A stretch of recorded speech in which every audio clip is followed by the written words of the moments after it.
So this is the mighty chanterelle mushroom. It's one of the best mushrooms that you can ever find.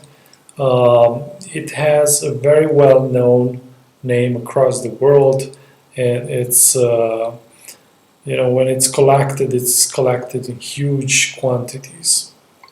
And sometimes you can just drive along the road and you'll see people selling this mushroom in areas where they collect it a lot. So the mushroom, when it's cooked, releases a lot of water. This means that also in the habitat, it prefers humid habitats. I've seen it growing in huge quantities, where many, quite fairly common in the conifer forests at higher elevation. Where I could find it mostly hiding in the moss. At lower elevation, pops in smaller quantities. This is from my own experience, what I can tell you. Anyhow, it's a mycorrhizal, grows with both conifers and hardwoods, and it doesn't really have worms. So when you'll see worms with it, it's just a little bit. It's not like in the porcini mushrooms, for example. It is frequent locally. So, as I told you, at low elevations with hardwoods, you don't really see it. It's kind of rare. Also, it pops in the summer and fall in the temperate areas, and you will see it in winter, spring in the Mediterranean climates. Now, it also has medicinal properties, and if I'm thinking about key features, it has a small, medium size, but the size itself depends very much on the region that you collect it from. I can tell you that in Europe, for example, it's small, medium, or rather small, but in the US, on the West Coast, you can see fairly large samples, even twice bigger than the examples in Europe. The entire fruit body is a yellowish orange in color. Orange, yeah, I would say it depends very much. It fluctuates. Yellowish orange, mostly yellowish orange. And underneath doesn't have true gills. You will see that it's more like tends to have gills, but it's just ridges and kind of wrinkles. And these non-true gills, how they're called, they are strongly decurrent onto the stem. So the flesh, it's white cream, and the stem is solid, and in the spore print it's pale creamy or yellowish. Now, some other features: the entire fruit body is pruinose. This means that it's covered in a very, very thin layer of some whitish dust.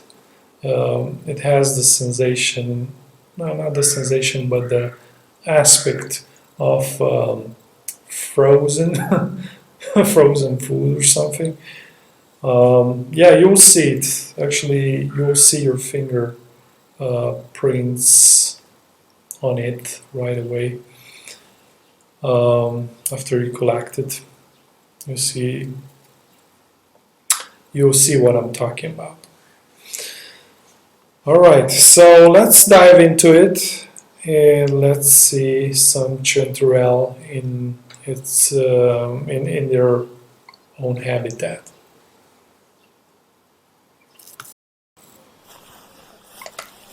So these are two chanterelles right here. They were hiding in the grass, and unfortunately I found only two samples that day. And this is at lower elevation. So when you'll see them in the woods, you'll see them that they're just yellowish orange.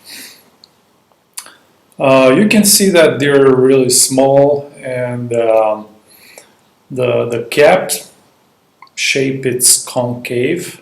This means that they're actually young specimens. You'll see in a bit some other specimens with depressed cap, so you'll see the difference. And check out also the margin. It's kind of regular in this case. You see the fake gills, the non-true gills, and the fact that they're decurrent on the stem here. These are two characteristics that are very important in this species, along with the color.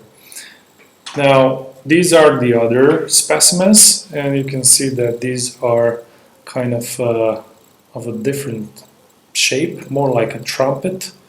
The margin is really wavy, and the cap is depressed. So this is an older specimen right here. Even the color, it's a little bit different. It's more like orangish. So the chanterelle may be misidentified with the false chanterelle, which is called Hygroporopsis aurantiaca. Aurantiaca comes from the gold color of this mushroom. You can see that it's bright orange compared to the chanterelle, which is yellow orange. This one is bright orange in color. I would say that you could misidentify the older fruit bodies of the chanterelle with this one, but also you can see that it has thinner fruit bodies. So in the chanterelle, especially in the young specimens, the fruit bodies are thicker. And on this particular mushroom, you'll see sometimes that the cap has some brownish colors. So it's not really bright orange, the whole fruit body, but also has some brownish on the cap. If you look underneath, you'll see that it has true gills, and they're really decurrent on the stalk. While in the chanterelle we don't have true gills, we just have some ridges and some gill tendencies. Another difference is that the spore print in this mushroom is white compared to the chanterelle that has pale cream yellowish. Now this one is suspicious. Most guys, this is how you'll see it. And it pops in at the same time with the chanterelle in the same habitat. So you can find it, and it's quite frequent. You can find it in both in Mediterranean climates and also in the temperate climates. So let's see another mushroom that you can confuse the chanterelle with. Another one, it's called Cantharellus melanorexus, and this is a rare species. This means that you won't really find it that often, and if you'll find it only in hardwood forests, and this is edible. Here are some characteristics that differentiate this species from the chanterelle. First of all, you can see that the fruit bodies, they have a different color. They're yellow ochraceous or brown ochraceous compared to our chanterelle, which is rather yellowish orange. Also the stalk, it's pretty much the same color, and the flesh in young specimens is cream color, but in older ones turns rusty. Yeah, so this is pretty much it about this one. One more thing. In this one, you will see grouped fruit bodies, while in the chanterelle, the fruit bodies are rather individual, not really grouped.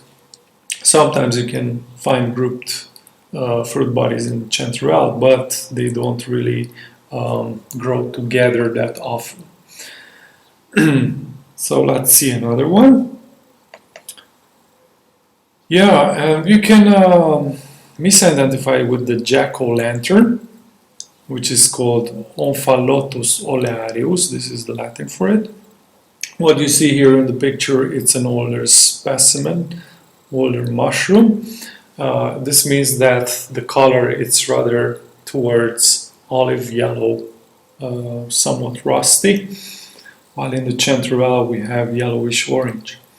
Now, one major difference is that the jack-o'-lantern grows on wood or on roots. Sometimes when you see it growing on the ground, then it means that it's growing on the roots of the tree. So probably that's why some people misidentify it with the Chanterelle.